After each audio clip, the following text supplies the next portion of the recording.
In the last couple of days, they have found 2 bodies. One on Saturday, one today, and we're told possibly more.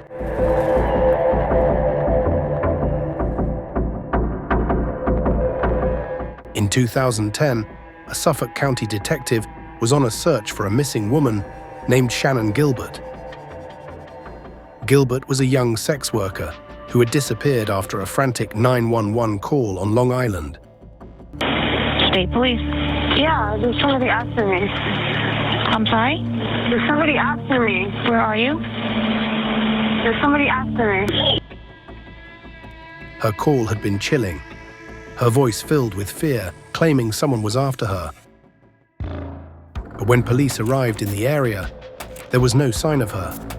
Instead, what they found was something else, something far darker than they had anticipated. In a stretch of tangled marshland near Gilgo Beach, officers discovered the remains of a different woman, later identified as Melissa Barthelemy. A week later, 3 more bodies appeared in the same area. Maureen Brainard Barnes, Amber Lynn Costello, and Megan Waterman, all women, all with similar backgrounds to Shannon's. These discoveries pointed to a chilling possibility that the murders were not isolated. Instead, it appeared that a serial killer had been hiding in plain sight on Long Island. For years, as investigators combed through the evidence, it seemed like the case would remain unsolved. The killer was as elusive as the fog that settled over Gilgo Beach at night. Detectives had little more than circumstantial clues and conflicting theories, and it seemed that each new discovery brought more questions than answers.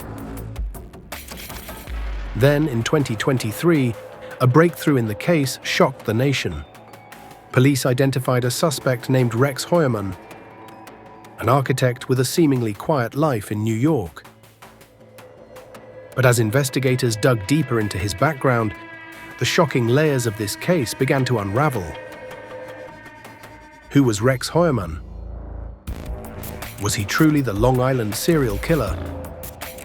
Or was he an ordinary man caught up in a tragic misunderstanding? Heuermann wasn't a drifter or a man with a troubled past. He was, in fact, a middle-aged architect, running his own firm in Manhattan, seemingly removed from the dark underworld of violence and horror associated with the case.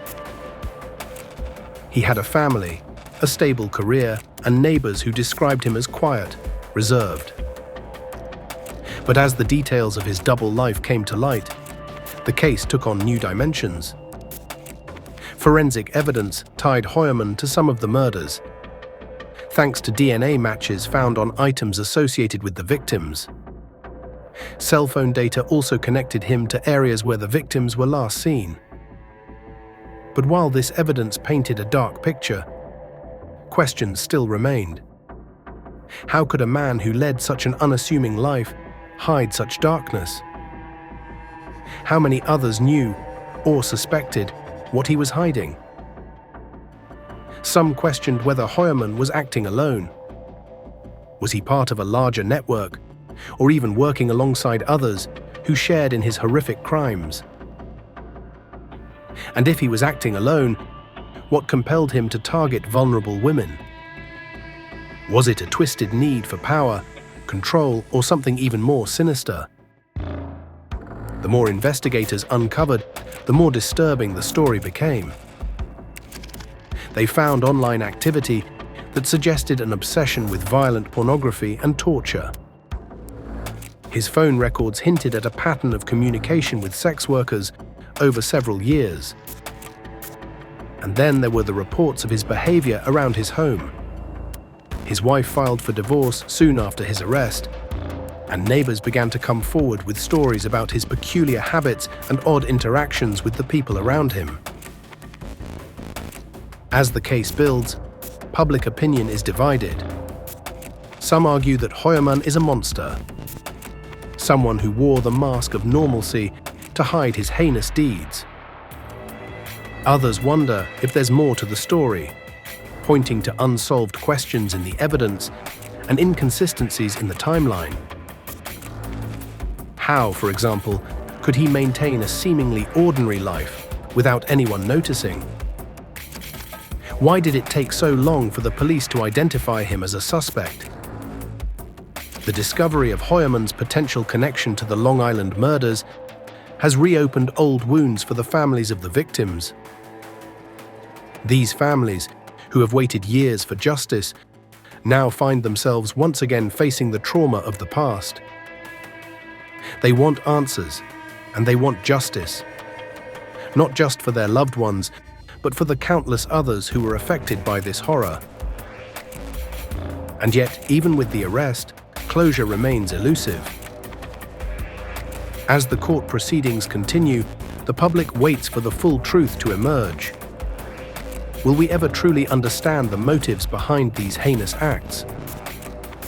Will justice bring a sense of peace to those whose lives were shattered? Or are there layers to this case that will forever remain hidden, buried in the sands of Gilgo Beach?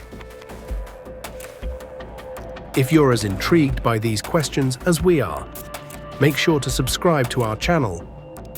We dive deep into cases like these, exploring the dark and mysterious corners of real-life crime.